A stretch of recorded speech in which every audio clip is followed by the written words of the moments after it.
Ate, wait lang po. Yes, Iha. Anong problema? Nahalaglag niyo po yung wallet niyo kanina. Maraming salamat Buti na lang, napulot mo. Kung hindi, nawala na tong wallet ko. Wala po yun. Dapat naman po talaga magtulungan yung mga tao eh. Napakabait mo naman. Ilan taon ka na ba? 8 taon na po ako. Kasama ko po yung mama ko po sa cafe. Talaga? Siguro, ang bait din ng mga magulang mo. Mama lang po meron ako eh. Pero, opo, palagi niya po sinasabi sa akin na importante maging mabait sa mga tao. Napakaganda naman ng turo ng mama mo sa'yo. Napakaswerte niya na ikaw yung anak niya. Swerte din po ako sa kanya. Alam mo, napaka-responsable mo. Bihira na lang yung batang ganyan. Huwag kang magbabago, ha? Opo, salamat po. Salamat din sa'yo, ha? Napasaya mo yung araw ko. Sige po, alis na po ako. Sige.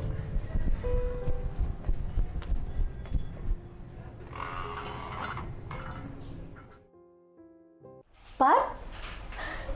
Grabe, ang tagal na nating hindi nakita. 8 years na nga yata.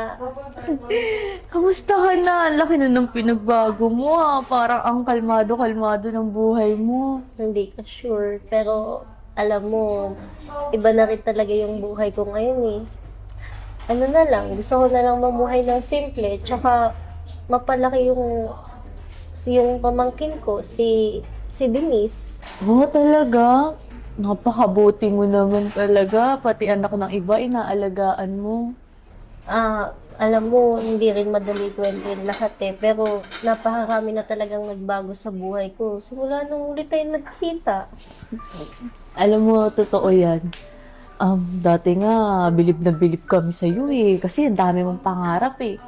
Pero bakit bigla ka na lang nawala sa grupo? Ano nangyari sa'yo? Ayun. Mahirap ikwento, ipaliwanag lahat iya, pero iya, ikaw nga, ang layo na lang naabot mo eh. Kaysa naman sa naabot ko, napakalayo sa naabot mo. Alam mo, Pat, hindi naman sukatan yung posisyon o pera. Ang mahalaga, may pangarap tayo, di ba? Iba-iba man tayo ng landas at narating sa buhay. Salamat, pero baka hindi mo din kasi maintindihan. Tsaka, ayun, naisip ko okay lang naman ako. Maraming nagbago pero nagpapasalamat ako. Nandito ka ngayon. Mami, tapos na po ako mag-wash ng hands. Anak mo? Oo, Eya, si Binis nga pala. Grabe. Pero bakit di mo sinabi sa akin agad na may anak ka na pala? Alam mo, Eya, mahirap ipaliwanag pero feeling ko kasi wala na akong nakating sa buhay. Simula nung naging single mom ako, pakiramdam ko, wala na akong nakating sa buhay. Nag-focus kasi ako magpalaki dito kay Denise. Pero pakiramdam ko, wala na akong kwentang tao. Alam mo, hindi mo kailangan ikahiyayan. Lalo na pinalaki mo mag-isa yung anak mo. Hindi lahat kayang gawin yung ginawa mo. Tsaka napakabait na bata niya, alam mo. Alam mo ba kanina sa labas, siya yung tumulong sa akin, nalaglag ko kasi yung wallet ko. Tapos binalik niya. Talaga ba, anak? Opo, Mami. Hindi lahat ng tao kayang gawin yung ginagawa mo. Ang maging mabuting ina. At nakikita ko yun sa pagkatao ng anak mo. Walang kulang sa buhay mo. Masigit pa sa kahit anumang profesyon o posisyon ang pagpapalaki sa isang mabuting anak. Kain ka muna. Ang drama ko na ba? Sige. Ang kit-kit ng anak mo.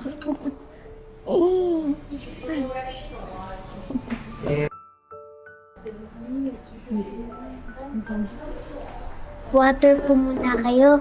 Thank you, anak. Napakabait mo naman. Napakaswerte mo talaga sa kanya. Salamat, Tia, kasi na-realize ko na hindi ko dapat ikahiya si Denise na marangal yung ginagawa ko kahit hindi ko natupad yung pangarap ko. At least, si Denise nagpapasaya sa akin. Kasi lahat ng sakripisyo ko, worth it. Ayun. Salamat, Eya, kasi mas lumakas yung loob ko na ipakita sa ibang tao na nanay ako ng anak ko. Pat, lagi mong tandaan na ang tunay na tagumpay mo ay si Denise. At ako, mas lalo kitang hinangaan ngayon. Oh,